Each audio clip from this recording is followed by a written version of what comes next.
Hey y'all, Fuzzy Biker. There goes a motorcycle. Out here in Colorado somewhere. Beautiful Sunday morning. Check it out. Himalayan. Royal Enfield that's been made into a scrambler. We're out here in the middle of absolutely beautiful. Weston Pass is up that hill that's behind us now. We did Fremont Pass earlier. We are kind of in a little spot that we don't want to show too much of it. It's kind of a secret camping area, lake, all that, river I mean, down there. But we're going to go over to Independence Pass, which is paved. It's absolutely beautiful. I was there earlier this year, and it's got this kind of a ledge road with, like, if you fall off, you're going to, you know, say goodbye forever. And I'm going to wear the old chest camera and see what kind of video we can get off of that. But when we head out, I'll be the sweep at the back of the pack. We'll go down the road. We'll give you a little shot of what this nifty little road looks like. All right, y'all. Weston Pass is behind us. We are now heading to Independence Pass. This is just a couple miles. I don't know if it's a couple miles, just a little ways down the road here to the pavement. Then I'll give you a little view of what we got. Anyway, it's absolutely beautiful out here. Just check this out.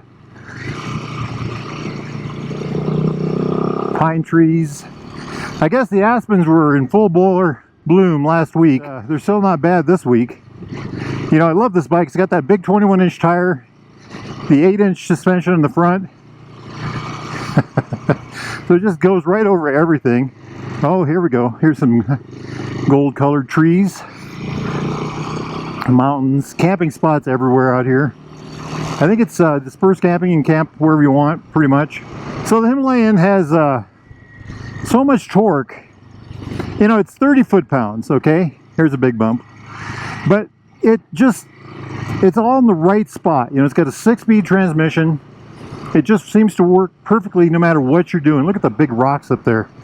It's a beautiful bike for this. And, you know, going uphill, we were banging first, second, and even third sometimes. The gearing is very well done. They've done a lot of work to make sure everything works right. And I've talked about this before, the transmission. You know, it's a 6-speed transmission that works good on this stuff, works good on stuff worse than this. It works good on two-lane blacktops.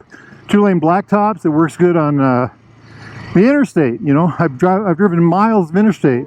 You know, the suspension and the transmission and everything just kind of does the right thing when it needs to. The bike in front of us, they're 2 up on that. That's a Himalayan.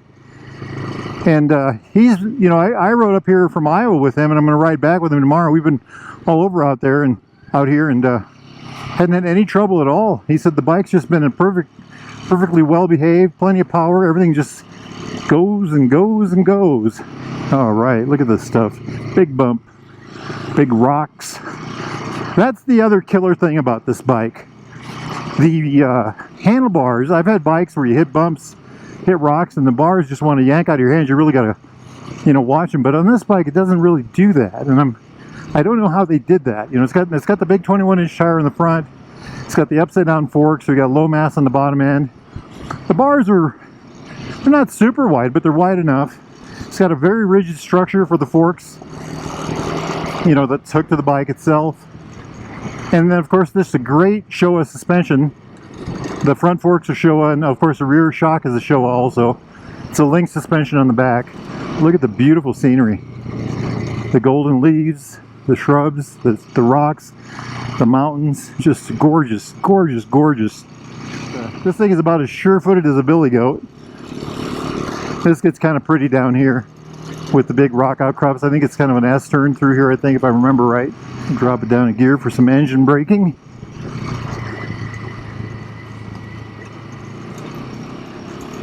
Look at this stuff. Look at this. Isn't this gorgeous? Absolutely amazing. Fabulous. You know, last week I was in the Sandhills of Nebraska, and you know, running through sand and things like that. Not much sand, but some. The week before that, I think I went down to Alabama. That was all paved. You know, the bike did pavement just fine. I think it was 800 miles down, 800 miles back. Just a beautiful ride. So it's just amazing how this bike will do it all. You know, it's an ADV. I call it an ADV. A lot of people want to call it a travel bike, and it is. It's actually a beautiful travel bike. Let's see what we got here. I don't know what the difference would be between a travel bike and an ADV, except that an ADV should be tougher, and I think this bike is incredibly tough. Look at this big open area finally. Gorgeous. All right, my friends, I think I'm going to cut away and we will catch up with you when we get to Independence Pass. Okay, we're starting to see the ridge road. Try to point that out to you. So directly in front of us, you see that angled line going this way? That is the road. There's nice cars on there. Now you can see. We're going to be on that pretty quick. Check that out. Everything's red tail here. Don't turn hard right. It's overwhelming. The valley we're going to do. A lot of the sentinels in the rest last week. And the sentinels are the dust of the Rocky Mountains as they crumble. It's blown away and it's collected in Nebraska. And this is where it starts. It's kind of a fabulous thing, you know. An amazing thing, you know. Geological time is just crazy, you know. Unfathomable when I was standing for it. You're like a butterfly on a rock. Trailhead. So here the switchback starts. See what we can find here. Miles an hour. Look at the scenery. It's just mind-blowing. Holy hell. I'll watch the road. You guys look at the mountain. How's that sound?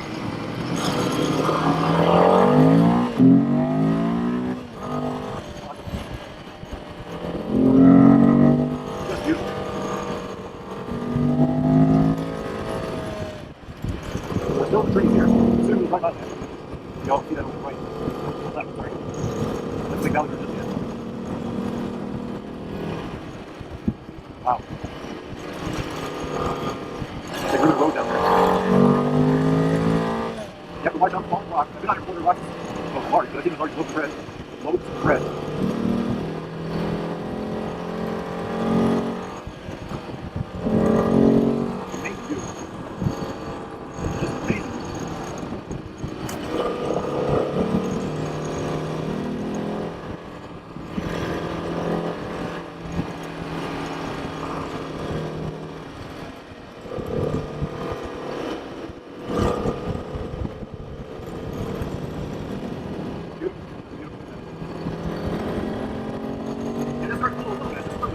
I have my ventilated gloves on. I might have, you guys should put on my winter gloves. I thought mine Royal Enfield gloves. I do have my Royal Enfield jacket on. I suppose it's the weekend, and this is great cars.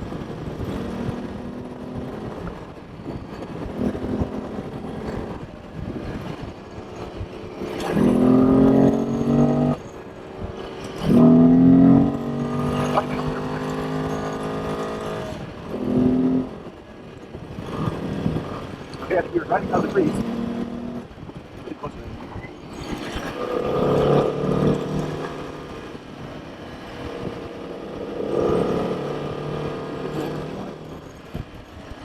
It was gorgeous. It was absolutely gorgeous.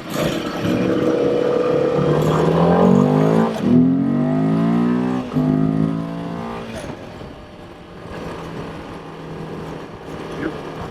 Up and up and up the line.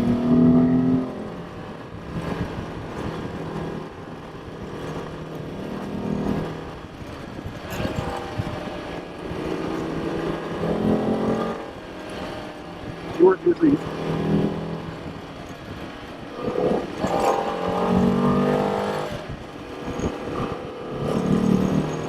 You really want to get long fall down in here. I think we are exiting the tree line. And now, the grass is we're here about the 7 o'clock over.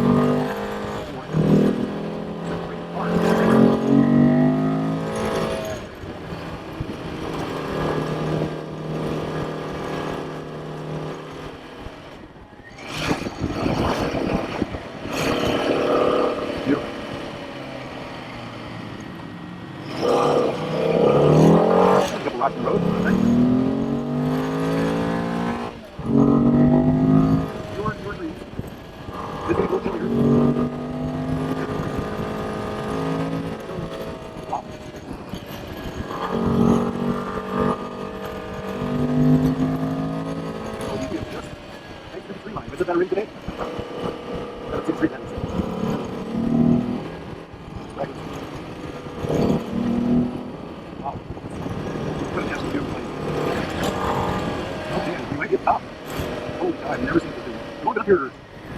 been here one time before, maybe twice. Holy cow. Alright, my friends, I'm going to shut this off. It's just amazing up here. It's just amazing. I think I'll put a Baxter Cycle sticker on that pole right there. What do y'all think? Oh, goodness gracious. Oh, wow. Beautiful Colorado. Hey, if y'all are interested in new or used motorcycles, Royal Enfield, Triumphs, classic British bikes of any type, need parts, accessories, thingamajigs, doodads of all types, get yourself over to Baxter Cycle in the mighty metropolis of Marnie, Iowa, or go to baxtercycle.com, tell them Fuzzy Biker sent you, and they do ship motorcycles, by the way, to most places. Hit like, subscribe. This is just amazing, isn't it? Get out there and enjoy life, my friends. Get out there and live it. It's a beautiful thing. Wahoo!